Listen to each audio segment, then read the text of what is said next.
یہ جگہ ظلمات ہے، یہاں سے کوئی انسان زندہ واپس نہیں جا سکتا۔ تم کون ہو؟ میں ذوالقرنین ہوں، اللہ کا ایک بندہ جس نے مشرق و مغرب فتح کیے۔ میں یہاں آب حیات کی تلاش میں آیا ہوں، اس کو تلاش کیے بغیر واپس نہیں جا سکتا۔ اے ذوالقرنین، تم اپنا وقت اور اپنے ساتھیوں کی جان ضائع کر رہے ہو۔ کیا تمہیں علم نہیں جو اس راستے میں داخل ہوا وہ کبھی واپس نہیں لوٹا؟ جناب علی، یہ جگہ خوفناک ہے، ہڈیاں اور کھوپڑیاں، کیا پھر بھی آگے جانا چاہیے؟ ذوالقرنین آگے بڑھتے ہیں اور اپنے سپاہیوں کو حوصلہ دیتے ہیں کہ خوف زدہ نہ ہوں۔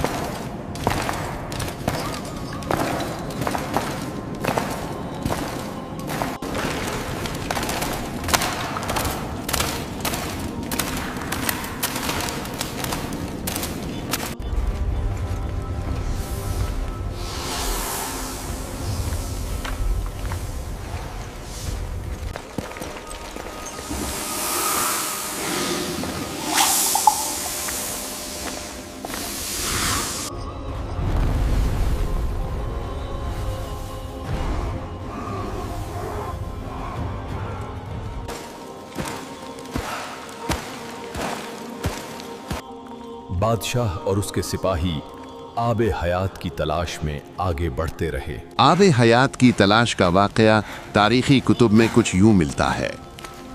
ذوالقرنین کے قریبی دوستوں میں ایک فرشتہ بھی تھا جس کا نام رقائیل تھا۔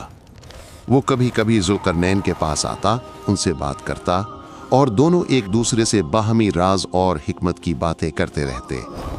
ایک روز دونوں بیٹھے گفتگو کر رہے تھے کہ ذوالقرنین نے پوچھا، رقائیل، اہل آسمان کی عبادت کیسی ہوتی ہے؟ رقائیل نے جواب دیا، اے ذوالقرنین، آسمانوں میں فرشتے ہر لمحہ اپنے رب کی عبادت میں مصروف رہتے ہیں۔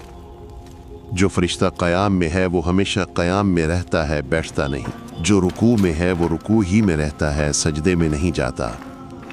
اور جو سجدے میں ہے وہ سجدے سے سر نہیں اٹھاتا۔ ہر ایک اپنی مقررہ حالت میں ہمیشہ اللہ کی عبادت کرتا رہتا ہے۔ یہ سن کر ذوالقرنین کی آنکھوں میں آنسو آ گئے۔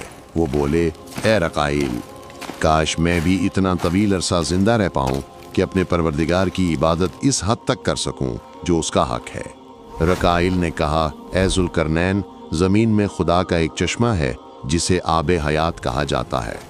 جو اس کا پانی پی لے اسے موت نہیں آتی، وہ قیامت تک زندہ رہتا ہے۔ ذوالقرنین نے پوچھا، وہ چشمہ کہاں ہے؟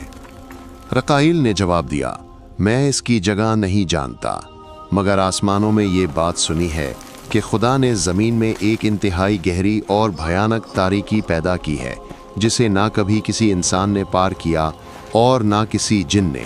آب حیات اسی ظلمت میں ہے۔ یہ کہہ کر رقائیل واپس آسمانوں کی طرف چلا گیا۔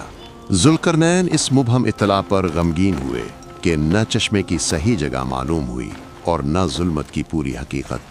چنانچہ انہوں نے اپنے ملک کے علماء اور فقہا کو طلب کیا اور پوچھا کہ آیا کسی آسمانی کتاب میں آب حیات کا ذکر ملتا ہے؟ ایک عالم نے کہا، اے بادشاہ، میں نے آدم علیہ السلام کی کتاب میں پڑھا تھا کہ درختوں اور چشموں کے ناموں میں ایک ایسا چشمہ بھی لکھا ہے جس کا پانی پینے والا مرنے سے محفوظ رہتا ہے جب تک کہ خود خدا سے موت نہ مانگے۔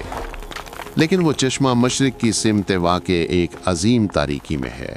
یہ سن کر ذوالقرنین نے لشکر، ساز و سامان اور تجربہ کار لوگوں کی ایک بڑی جماعت تیار کی اور آب حیات کی تلاش میں سفر پر نکل کھڑے ہوئے۔ وہ دریاؤں کو پار کرتے، شہروں سے گزرتے اور پہاڑوں کو عبور کرتے ہوئے بالآخر اس خوفناک تاریکی ظلمت کے مقام تک پہنچ گئے جہاں انسان کا قدم شاید پہلی بار پڑنے والا تھا۔ ذوالقرنین بادشاہ نے ظلمت میں داخل ہونے سے پہلے اپنے لشکر کو 3 حصوں میں تقسیم کر دیا تھا۔ سب سے آگے 2000 سپاہیوں پر مشتمل لشکر تھا जिसकी क़यादत हज़रत खिज़र अलैहिस्सलाम कर रहे थे। उन्हें हुक्म दिया गया कि वो सबसे पहले जुल्मत में दाखिल हों और रास्ता दिखाते हुए आगे बढ़ें। उनके पीछे 4000 सिपाहियों पर मुश्तमिल दूसरा लश्कर था, जिसकी सरबराही खुद ज़ुल्क़रनैन कर रहे थे। तीसरे लश्कर को इस मकाम पर 12 साल तक इंतज़ार करने का हुक्म दिया गया। अगर इस मुद्दत के दौरान पहले 2 लश्करों की कोई खबर न मिलती तो उन्हें समझ लेना था कि वहाँ से कोई जिंदा वापस नहीं आया, फिर वो अपने इलाके को लौट जाएं।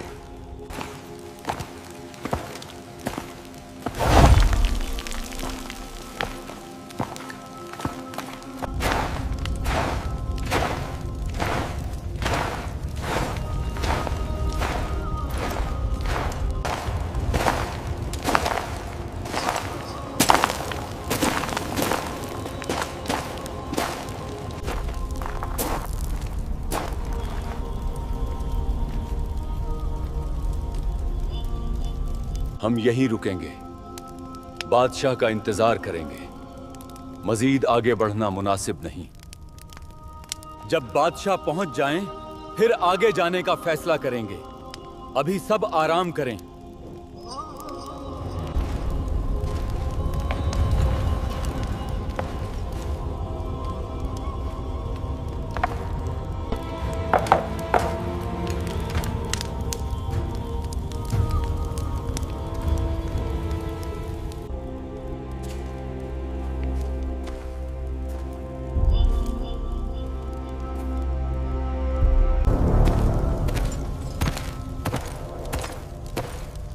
ऐ मेरे सिपाहियों, अब आप सब यहीं रुकेंगे।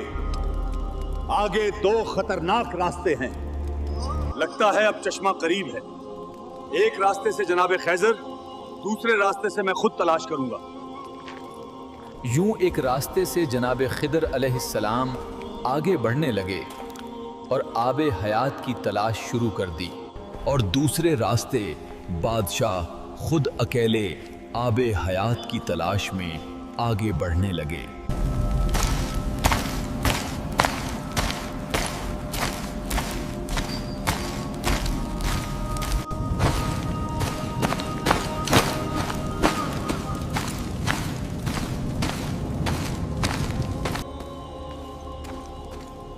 रास्ता अब पहले से भी ज्यादा तंग और खौफनाक हो चुका था, मगर हजरत ज़ुल्क़ुरनैन आगे बढ़ते रहे। तमाम खतरात के बावजूद उनके कदम ना रुके। जनाब खिज़र अलैहिस्सलाम भी हर कदम पर आजमाइश के बावजूद सुकून और यकीन से आगे बढ़ते गए। वो इस खतरनाक रास्ते को पार करते गए, गोया अल्लाह की हिफाजत उनके गिर्द साया किए हुए हो। बिलाखिर उनके सामने एक नूरानी चश्मा जाहिर हुआ। यूं उन्होंने इस नूरानी चश्मे से पानी भी पिया और इसके पाकीज़ा पानी से गुस्ल भी किया। कहा जाता है कि इस आबे हयात की बरकत से जनाब खैज़र अलैहिस्सलाम आज भी जिंदा हैं।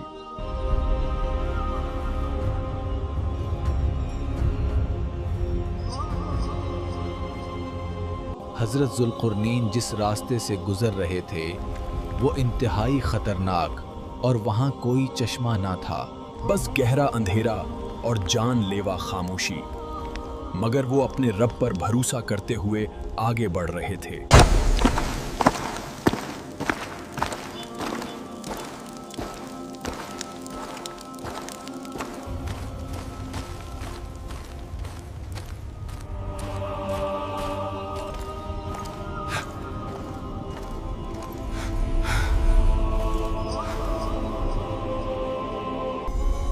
तुम कौन हो? एक वसी दुनिया जिसे छोड़कर यहां तक पहुंच गए। मैं ज़ुल्क़ुरनैन हूं, लेकिन आप कौन हैं और यहां क्या कर रहे हैं? मैं वो फरिश्ता हूं जो क़यामत के दिन सूर फूंकूंगा। इसी क़यामत के इंतजार में हूं। फरिश्ते से मुलाकात और आबे हयात का पानी पिए बगैर वापसी का वाक़या तारीख़ी कुतुब में कुछ यूं मिलता है। हज़रत ज़ुल्क़रनैन की नज़र एक खुशरो और नूरानी नौजवान पर पड़ी जो सफ़ेद लिबास पहने हुए था। वो इंसान की शक्ल का एक मर्द था। सर आसमान की तरफ उठाए आसमान को देख रहा था और हाथ अपने मुंह पर रखे खड़ा था। जब उसने जुल्करनैन के कदमों की आहट सुनी तो पूछा, कौन है? जुल्करनैन ने कहा, मैं जुल्करनैन हूं। उसने कहा, ए जुल्करनैन, क्या वो कुशादा दुनिया जिसे छोड़कर तुम यहाँ आए, क्या वो तुम्हारे लिए काफी ना थी कि तुम उस मकाम तक पहुंच गए? जुल्करनैन ने पूछा, तुमने अपना हाथ मुंह पर क्यों रखा हुआ है? उसने जवाब दिया, ए जुल्करनैन, मैं ही सूअर फूंकने वाला हूं और कयामत करीब है। मैं खुदा के हुक्म का इंतजार कर रहा हूं कि जब हुक्म मिलेगा तो मैं सूर फूंक दूंगा। फिर उसने अपना हाथ बढ़ाया और पत्थर जैसी कोई चीज जुल्करनैन की तरफ फेंकी और कहा, ए जुल्करनैन, उसे ले लो। जब उसको भूख लगेगी तो तुम्हें भी भूख लगेगी और जब ये सैर होगा तो तुम भी सैर हो जाओगे। अब वापस चले जाओ। जुल्करनैन ने वो पत्थर उठा लिया और अपने साथियों के पास वापस आए। जो कुछ मुशाहिदा किया था वो बयान किया और पत्थर भी दिखाया। फिर कहा, उसके वजन के बारे में मुझे बताओ। तराजू लाया गया। एक पल्ले में उस पत्थर को रखा गया और दूसरे पल्ले में वैसा ही एक आम पत्थर। तराजू उठाया गया तो वो पत्थर फिर भी वजनी निकला। दूसरा पत्थर बढ़ाया गया मगर वो एक ही पत्थर बराबर ना हुआ। यहां तक कि 1000 पत्थर एक पल्ले में रखे गए मगर दूसरे पल्ले में रखा वो एक ही पत्थर फिर भी ज्यादा वजनी रहा। लोगों ने कहा, ए बादशाह, इस पत्थर का मामला हमारी समझ से बाहर है। हजरत खिज़र अलैहिस्सलाम ने कहा, ए बादशाह, आप इन लोगों से इस चीज का इल्म पूछ रहे हैं जिसका इल्म उनके पास नहीं है। इस पत्थर की हकीकत में जानता हूं। जुल्करनैन ने कहा, तू मुझे इसकी हकीकत बताओ। खिज़र ने तराजू उठाया। जुल्करनैन वाला पत्थर एक पल्ले में रखा और दूसरे पल्ले में वैसा ही पत्थर रखा। फिर उस पत्थर पर एक मुट्ठी खाक डाल दी। इस खाक के पड़ते ही दोनों पलड़े बराबर हो गए। ये देखकर सब लोग हैरान रह गए और सजदे में गिर पड़े। लोगों ने अर्ज किया, ये क्या बात हुई?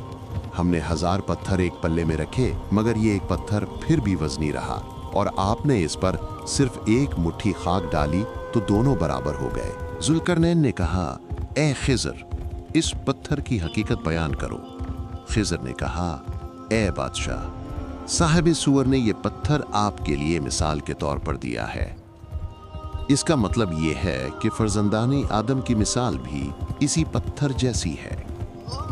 1000 नेमतें मिल जाएं, 1000 ख्वाहिशें पूरी हो जाएं, तब भी इंसान की ख्वाहिशें बाकी रहती हैं, वो सैर नहीं होता। जब इस पर मिट्टी डाल दी जाती है यानी कब्र में पहुंच जाता है तब ही उसकी ख्वाहिशें खत्म होती हैं।